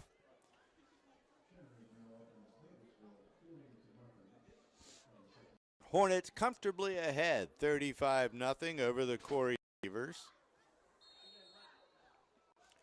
Trips out to the right. They didn't start the clock. Now they are. 5, 4, 3. He gets the play off. Looks to his right. He completes the pass. Corralled there by Calvin Morrison. The receiver, Will Allen. So they'll get a gain of 6. It'll be 2nd and 4 as we start the fourth quarter of play. So we're going to request permission to broadcast the District 10 championship game. We'll write the check and because we can't miss that game. Can't miss that game. Hickory Sharon rematch. It'll be very well attended. Back last year is at Farrell, which is a tremendous facility. Their scoreboard rivals, video scoreboard rivals.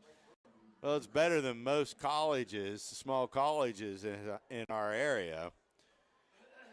Not quite Browns Field or Acrisure Stadium, but it's just a cut below that. And I think I haven't been to the new Aliquippa Heinz Field.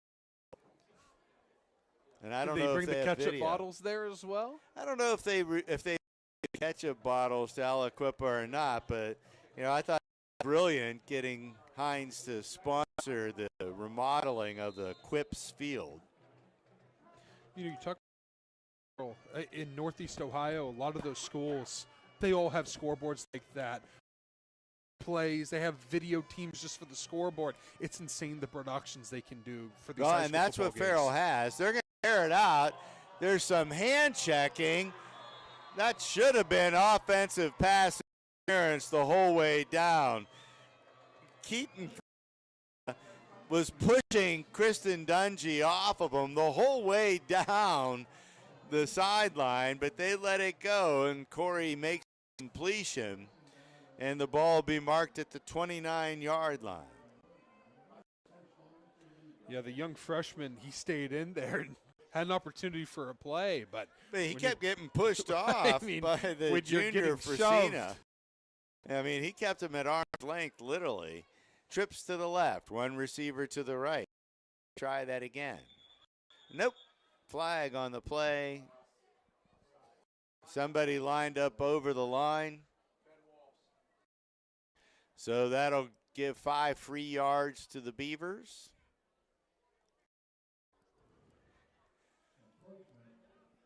Encroachment is the call. At 11:11 to go in the fourth quarter of play. Nothing. Hornets trying to preserve a shutout here. The clock should have continued to run. They started it once they placed the ball. Trips left, one receiver to the right, quarterback back to pass. He's looking to his left. He's looking back to his right, and he's buried in the backfield by Trevor Borowitz. And that'll move the ball back to the 32. So we'll call it a loss of 8, and it'll be 2nd and 13.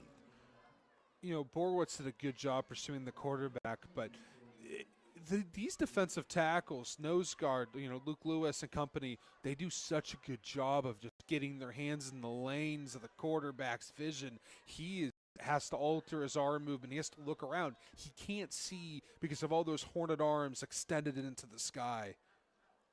Well, he's going to look to his left. Quick pass to Dante Evans again.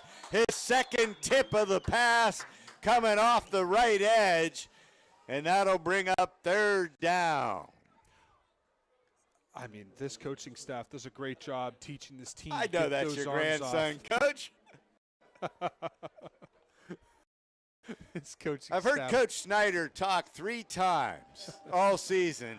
And when Dante made good plays. First time at Farrell in Dante's first game. And he's done very well tonight. Proud. No doubt about that. Look forward to watching him play football for the Hornets for 4 years and then beyond.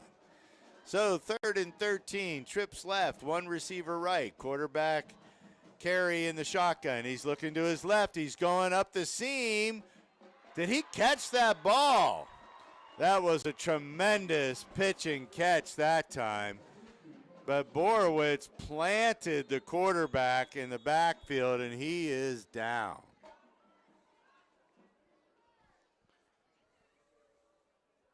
Connor Sterling with the catch, and the quarterback Nolan Carey hung in there to get the pass off with Trevor Borowitz bearing down on him. All I could see was black. I couldn't see the quarterback very well. He's up and running off, but it'll be 1st and goal. They placed the ball at the 5-yard line. That was a heck of a pass. I don't think you can throw it through a tighter window than that. I mean, there were 2 Hornets in the ball squeezed right in between them and found a Beaver waiting right at the 5-yard line. I mean, that's as good as a throw at this level as you're going to see, and same with the catch. I mean, that's just impressive all around. So Wally hit the Beeve for a long bomb at the 5, and Hetty Haskell nowhere to be found. 2, 1 to the left. Back behind the new quarterback. They hand it off and swallow it up as he gets near the line of scrimmage. Luke Lewis and Sarmud Shakur. They'll give him a gain of 1, say, to the 4, 2nd and goal. Lucas Baker had come in at quarterback, and let's see, Carey back in there. He is. 2 receivers right, 1 to the left. Carey's looking to his left. There's a receiver there, and they're going to get it in the end zone. Mason Savitz breaks the goose egg for the Beavers, and it's now 35-6. And I thought a touchdown stops the clock. Yeah, they kept it rolling down to 7:42. He got an extra 8 seconds off the clock. And Zach Turbin in to attempt the extra point. Allen is the holder. I can't see who the snapper is. High snap. He gets it down. The kick is up, and it's good. So with 7:42 to go in the ball game, the Beavers get on the board. 35-7, the Hornets lead.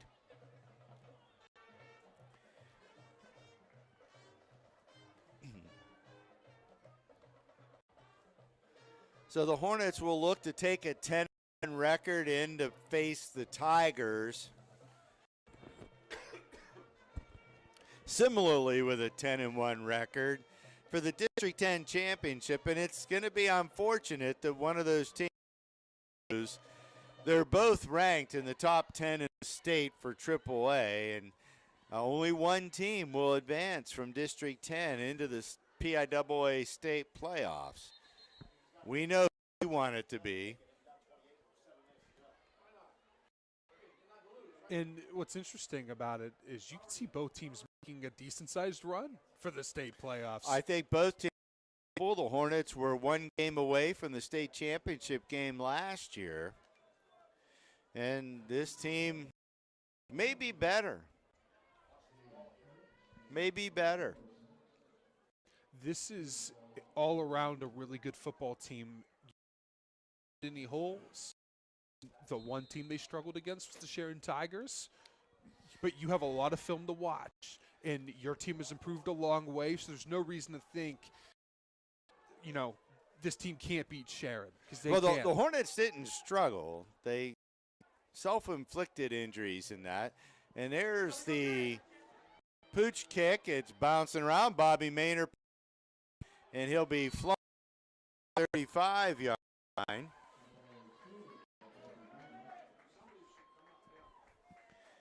Tackle on that play made by Gavin Greer, Corey. And the Hornets will start in 10 at their own 35.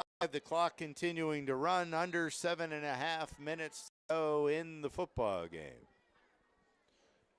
You'd imagine, Mike, they're just going to run the ball. I think everything's on the table because of the continuous clock, and incomplete pass doesn't stop it. I think it likes to keep them fresh. I've seen them run all year. Back to pass, going deep. Phil inside. Touchdown!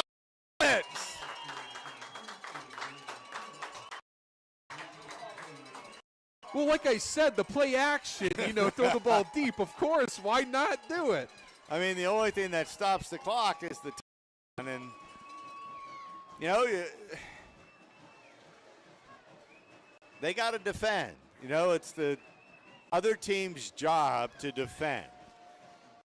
Phillips had 8-10 yards behind him. He had to wait a little bit for that ball, but no problem. And the Hornets push it across. Will Hosick, the snapper, Xander Telez, the holder, and Logan Stanford set to attempt the extra point.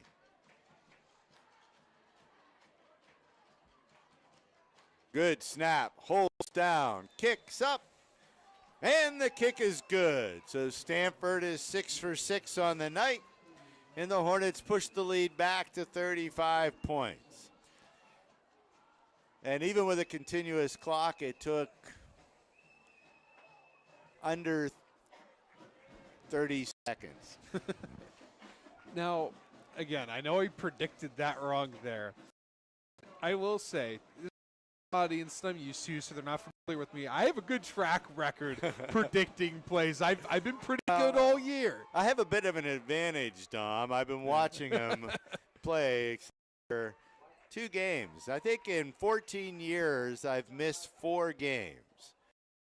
Fortunately for your dad, I think that was Westinghouse in Pittsburgh. Mm-hmm. You were there, David. I was there. You were playing. And then my 25th anniversary. And then I missed 2 this year with the birth of my grandson. I've been pretty loyal to the Hornets. I've seen pretty much every game for 14 years. Formations, Dungy, all, the We ace formation that Bill Press would run. Haven't scratched the surface of formations that I've seen out of this team tonight.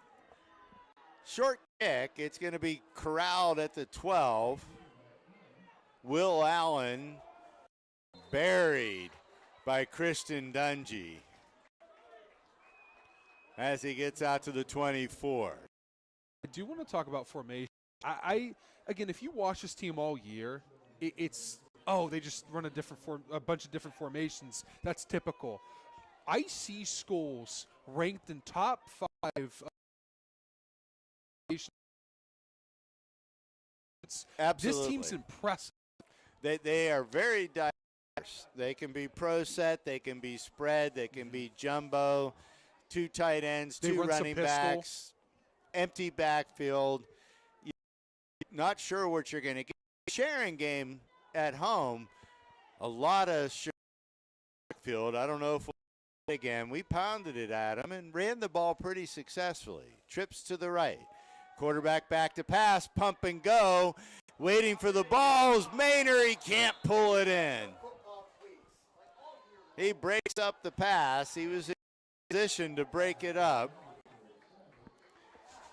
Brings up 2nd and 10, and the beauty of the continuous clock, it continues to run. That I cover. Drop. No one's going to know them. Division 2, which is of 6A, and who was it? The Avon Eagles. Oh, I know that. Avon Eagles, they're successful. They go to the Ohio semifinals every year. They run pistol and nothing else. If you have that you run efficiently, you deep again. They're going to give them the catch. Give the catch to the receiver, Mason South.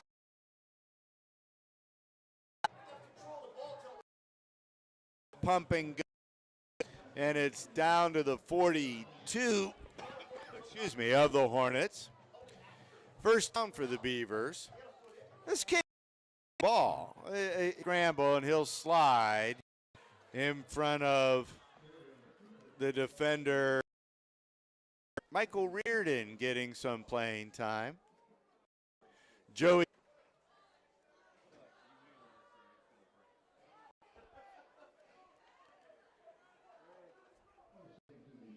Khalil Houston in a cornerback. He started with wide receiver. 2-by-2 this time.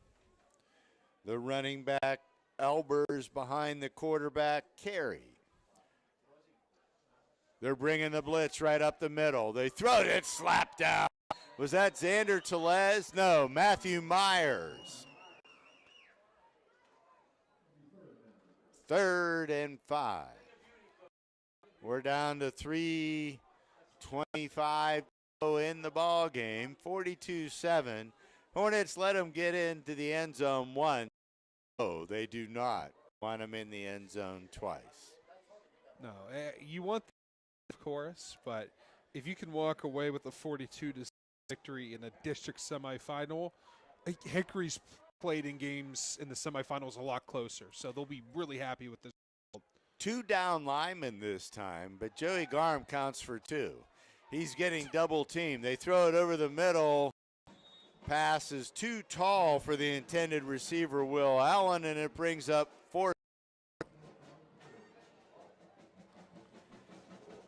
And Joey's my neighbor, so I've known him since he was a baby. But tremendous stride with him in football.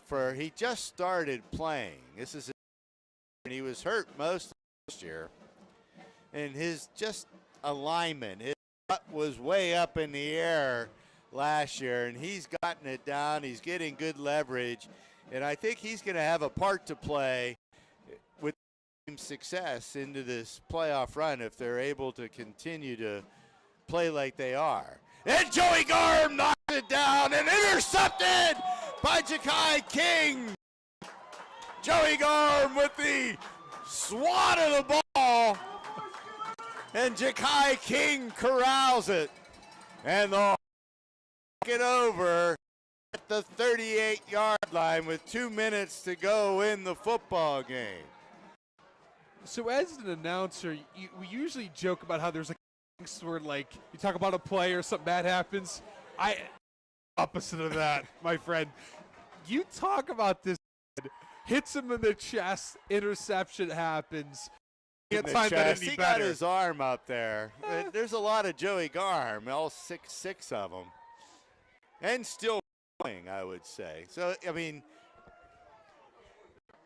you got he's a kid that Luke grew Lewis. fast. What? I mean, Joey Garm was a kid. He was always a big kid, even when I coached him when he was 10 in Little League. When he turned 11 and 12, he really sprouted up. And when you grow that tall, already a big kid, it's hard to grow into your body. And you could see grown into that body now, but you see some confusion. They're not going to give King the interception. They're going to say incomplete.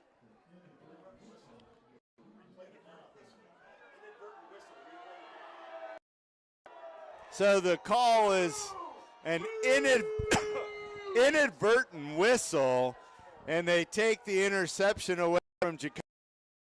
Deflected pass from Joe on film. That plays on film. So, and the clock should still be running. It is now. This has happened before against Mercyhurst Prep. The play before I was talking about earlier where Hayden Gallagher found Will Gruber, the play before that was bound to be a big play, and they blew the whistle in the middle of it.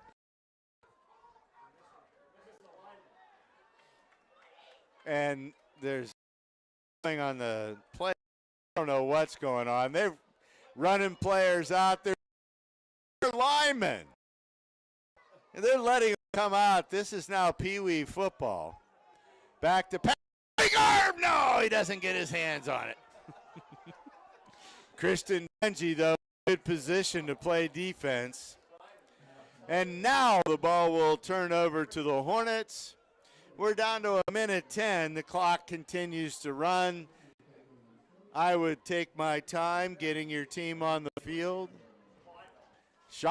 The play clock is permanently set at 00. Jim Otto, who remembers Otto, 00. Coach Snyder remembers Jim Otto, the center for the Raiders. The Raiders. It was the Oakland Raiders when he played. Like how it should be. George Blanda, Kenny Stabler, Kristen Dungy in at quarterback. Brody Bishop at running back. Michael Reardon in at receiver. Good job, coaches.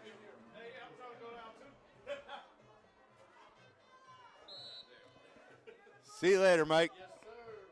All right, so the Hornets have successfully navigated the semifinals of District 10 and made a date with the Tigers for the District 10 championship. Brody Bishop running like a man possessed.